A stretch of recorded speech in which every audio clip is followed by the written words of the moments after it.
Welcome back to another REI Basics tutorial. Today we're looking at PropStream and specifically the quick lists or the quick filters in PropStream. So out of the box, across the top of your screen in PropStream, you're going to find a list of numbers. They're going to start off all at 0 and a little name underneath them. These are quick lists. So this is one way to access your quick lists. You'll notice mine are different than yours are out of the box. I've changed mine over time. But for example, the MLS is one of the quick lists, and that's just going to pull up any property that's currently on the MLS for a given area. So if we take a look here, we're going to go to Fort Worth, Texas for a minute. And what we'll see is in terms of total properties, there's over 300,000 properties to look through here. But the quick lists have narrowed that down quite a bit. So of those 300,000 properties, the MLS has 2,772 properties that fall under that quick list filter. So that's one way to access the quick list. And if I click on that, like the MLS button here, that's going to load in my 2,700 properties that are on the MLS. Now that we'll go over what that means in just a second. But as I click through any of these buttons, that's going to change my quick list. When I click on filter at the top next to our address or our location, this is where you get the rest of the quick list choices. And you'll see right now my quick list choice is on market, which is the MLS one. And we'll go through all of these so you get an idea of what each quick list does. Now, just to get started here, a quick list is a great place to get a quick idea, a general ballpark, but you want to add more filters to these to get more specific to the criteria that you're looking for. For example, even this MLS list, I probably want to go into property characteristics and add number of beds and baths, single family residential, things of that nature, just so you're not pulling every single property that's on market. You'll notice too, if you look over on the right, some of these are on market, but they're actually rentals. This isn't for sale for $2,800. It's for rent. So going into MLS and adding in a minimum list price of, say, $10,000, and as that applies, that's going to cut out all of the rentals most likely. So now I'm down to 2,300 properties just doing that. So that was 400 properties that I would have saved if I had just done the quick list that I didn't need to, because those were just for rent. So I recommend adding to these quick lists, but we'll run through them just to give you an idea of what each one is. So the very first one is on market, and that is, as we said, any MLS listing. Specifically, it's any listing that is active, pending, or contingent. So if any property meets those, it'll fall under this list. The next on the list is vacant. So vacant is a little bit tricky, and this throws people off. I'm going to clear out my MLS listing because I don't want that to be part of my list at all. So I'm just looking at the vacant, just looking at quick list selections here. So I don't have any other filters anymore. So there's 7,000 properties that are considered vacant. Now, vacant is one of the categories that people have the most complaints about, and it's mostly because they don't understand what vacant is. So vacant doesn't mean that there's nobody there necessarily. It also doesn't mean that it's been owned for a certain period of time. All vacant means is that it's a property that's been identified by the Postal Service. Yes, the U.S. Postal Service identifies these as properties that are vacant based on whether or not they've collected their mail. So if mail has not been collected at a property for 90 days, it falls on the vacant list. Now, I recommend adding a years of ownership filter or a date of last purchase filter, because a lot of times what you're going to find is some of these on the list, these vacant properties, are classified as vacant by the U.S. Postal Service, but maybe it's someone that just bought the property and hasn't yet set up their forwarding address, or it's a fix and flipper that never intends to set up their mail at the property. So I like to add a filter of length of ownership just to make sure that you're looking at properties that are classified as vacant, but also not a recent transaction. So liens list is pretty straightforward. That identifies any property that has an involuntary lien recorded against it. Includes tax liens, federal, state, and local taxes, HOA liens, mechanic liens. There's a few other liens that fall under this category. And under the lien section down below, you can specify which ones you're looking for. So that one's pretty self-explanatory. Next is the pre-foreclosures list, and this is identifying properties that have missed mortgage payments to the point where they are in default. They're not yet gone to auction, but a notice of default, a lis pendens, or a notice of trustee's sale or auction, or a notice of a sheriff's sale has been issued. So these are properties that are falling behind on their mortgage. We don't necessarily know how far behind they are, but far enough that those documents have been started and the foreclosure process has been started. So these are a great group to reach out to. Right now, there's not as many of them as there typically are. There's only 65 right now in Fort Worth. That's because of all the foreclosure moratoriums and whatnot. But expect that number is going to climb rapidly in this future when they stop this foreclosure moratorium. Next is auctions. Very similar to the last filter, pre-foreclosures. These are properties that have an auction date actually set. Next is bank owned. It's also known as REO, or real estate owned, or a foreclosure. So different from a pre-foreclosure, this is a property that has already been foreclosed on and taken back by the bank or whoever foreclosed on the property. So this is bank owned traditionally. And it was not successfully sold at auction. So there's 502 of these right now. A little bit harder to negotiate sometimes, but it's a good criteria to search for. Cash buyers. Cash buyers throws people off as well, because as real estate investors, we think of cash buyers as investors. So for a wholesaler, we're searching for cash buyers that are going to want to buy our deals. But cash buyers simply means there's no financing on the property. So let's say somebody sold their home that was free and clear for $400,000 and they downsized and they bought a $300,000 home and they paid all cash for it. They are considered a cash buyer, even though they're not necessarily an investor. So you got to do your own digging here to see who actually is an investor. One quick way of seeing if a cash buyer is likely an investor is going to ownership info and putting in the minimum number of properties that are linked to this. Now, sometimes that's going to exclude people because they buy in LLCs and they don't have a lot of properties that are linked together. But this is one quick check. So let's say I put in, there's 39,000 cash buyers right now, which sounds pretty high. That just means there's 39,000 properties that there was not financing at the time of purchase. So let's say they own minimum of 5 properties, and that's going to drop my numbers down significantly. So I'm down to 25,000 properties. So that didn't drop it down as much. Maybe I want to see a real big player, and I'm going to look at who has 50 properties.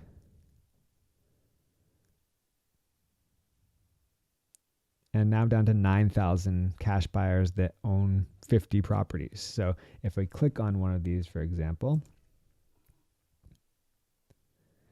and in the mid section here of all the different data we can click on, there's this section called linked properties. And when I click on that, it's going to show me all the properties that they own. Now this is a corporate owned, so it's not individual, which is no surprise. There's 117 properties owned, and you can see the data here. They've got a portfolio of 54 million. So this is a little bit harder to get in touch with a corporate owned, but it's definitely worth a try, because these guys are obviously cash buyers and they've got 117 properties. Now, you could look at these and go through each property and see when they bought them, how much they bought them for, so that when you pitch this company, you know what they're looking for. You can kind of piece together their criteria.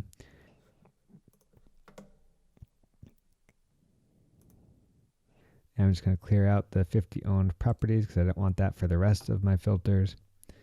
And next on the list is high equity. So high equity, this is a common one that wholesalers like to look at, or at least part of the equation. These are properties that have high equity. And the way that PropStream defines high equity, this is one of their filters that has a couple different options. So they're looking at 3 different things. They're looking at 50% or more equity, or less than 50% loan to value ratio, or over $100,000 in equity. So if you are looking at a $1 million property and they're down to 900,000, that's going to be considered a high equity lead. Even though they've only paid off 10% of the property, there's they meet the qualifications of $100,000. So you got to take that with a grain of salt and understand what the filter is looking at. Again, it can be either 50% or more in equity, less than 50% loan to value ratio, or they have over $100,000 in equity. So again, it's really important to understand what these quick filters do and what the criteria is to understand the data that you're looking at. Next is free and clear. This one is plain and simple. There's no open mortgages on the property. So a lot of investors will target these people because they may be open to carrying financing on the property, but plain and simple, there's no mortgage on a free and clear property. Now, occasionally there'll be an error in the data and you'll look up, one will say free and clear, and then when you click on the property, you'll see that there is financing linked to it. So sometimes there's an error in the data, but a lot of times this data is pretty accurate. So there's, in Fort Worth, over 150,000 properties that are owned free and clear.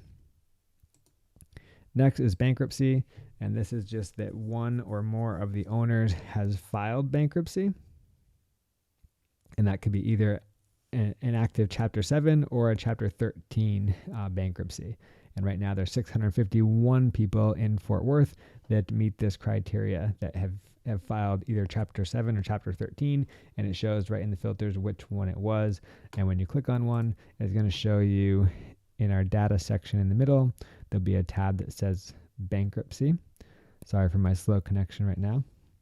And we'll click on bankruptcy details, and we can read through the data here. The asset is involved in this case. I like to stay away from the ones where the asset is involved. And then you can see if it's still active or discharged. If it's showing up on this list, it should be active. Occasionally, you'll see properties that you're looking through that have a bankruptcy details tab here. But then when you look in the data, you see that it has been discharged. And this is an open case. You can see bankruptcy open case. So sometimes it's worth reaching out to this owner and seeing if you can work out a deal. But I tend to shy away from it if it's active, but a lot of people, and the asset is involved. That's a key part of it too. But a lot of people will target these lists. Not for me, but it's there, and a lot of people do like them.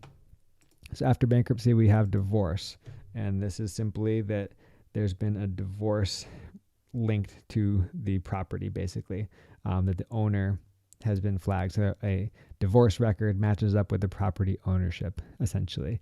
And it's similar to bankruptcy. If you click on the property, you can see the divorce details. Tax delinquency is specifically looking at delinquency in taxes. So we looked at liens up above. You could use a lien list and then filter out taxes. This is kind of adding in that extra filter. So this is looking at tax delinquent properties that have not paid their taxes.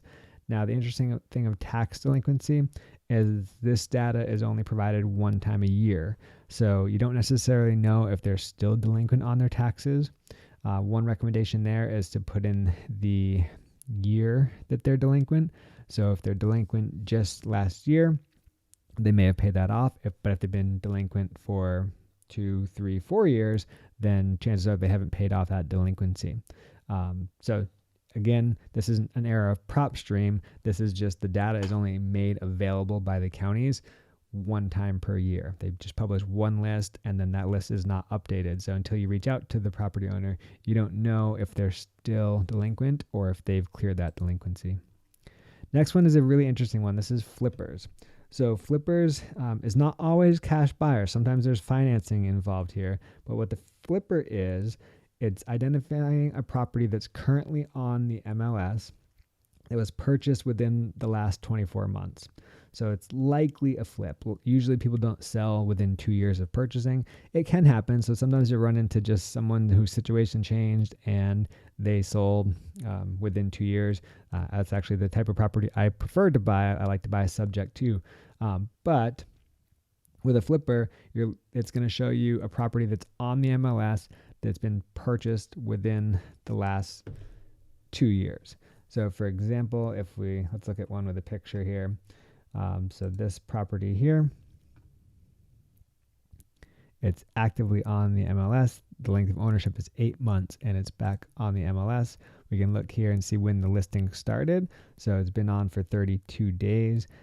We can see they've got 2 linked properties, so not a huge, not a big time investor necessarily, and it's an individual owned. So this husband and wife own the property and doing their own fix and flip.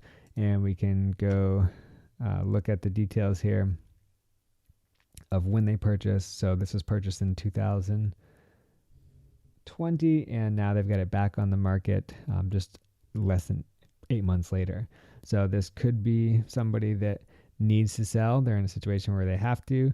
But if we look at their listing price, they're listing it for $465, and their last purchase price was $281. So most likely this was a fix and flip situation.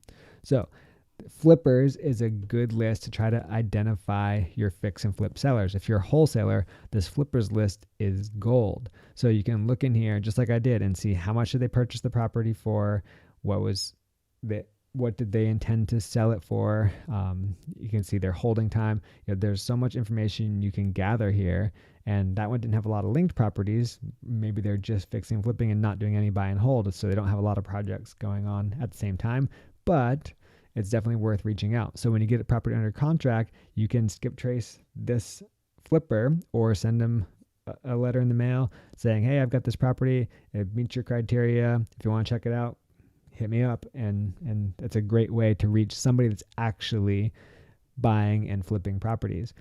You can go in a Facebook group and say, hey, I'm looking for a cash buyer, but half the time the person that responds to you is another wholesaler trying to daisy chain your property. So here you're dealing with real live people that are buying and fixing and flipping. So the flipper list, I think, is a really valuable one. Next on our list is failed listings. So this can be a really valuable listing as well, and this is simply MLS listings that have failed. You do have to be careful here, similar with the MLS. You'll see the third option here. It's a failed listing, but only for $1,800. That was a failed rental listing. So this is another one. When I go into MLS status here, there's 2 things I'm going to want to do to add to this filter at a minimum. And one is the listing price. So I'm going to say, let's say $20,000 is my minimum price. And that should take out that rental property. And I like to make sure that it is not on the market. So sometimes it failed and then it's back on the market. I like to make sure it is not. So there's 4,907 properties right now. If I take off any that are back on the market, that should drop my number down a little bit. Oh, didn't today. So sometimes you'll drop off some that are back on the market. In this case, it didn't. And I like to put in a failed listing date. So this is going to go back. It's going to list it close to in order here, but it doesn't always. So I like to go and let's say I'm looking for failed listings just in the last 3 months. And that should bring my number down significantly. Yep, down to 494 listings within the last 3 months that have failed. So these are great listings to go after because this is somebody that, hey, they tried to sell and for one reason or another didn't.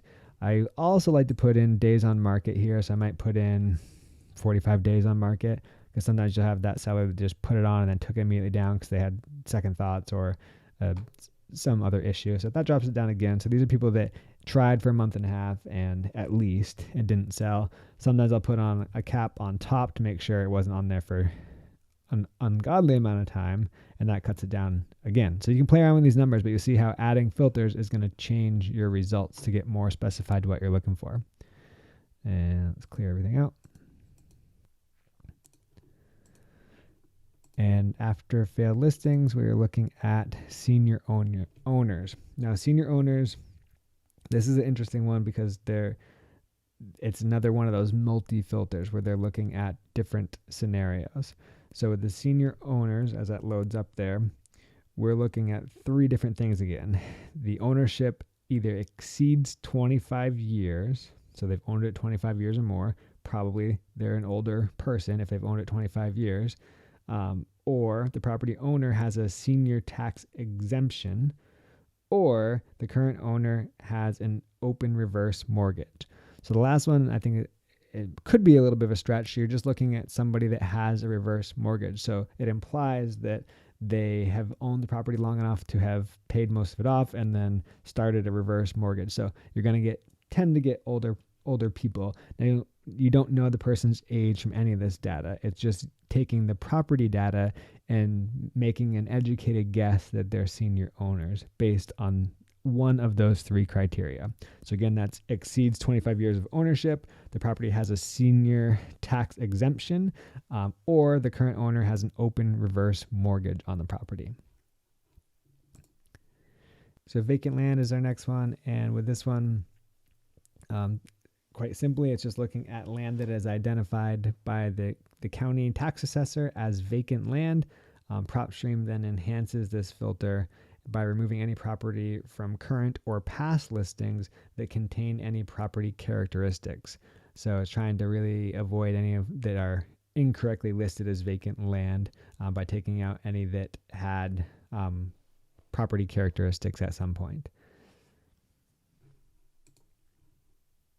Tired landlords. This is one of their newer filters. This one's fairly interesting.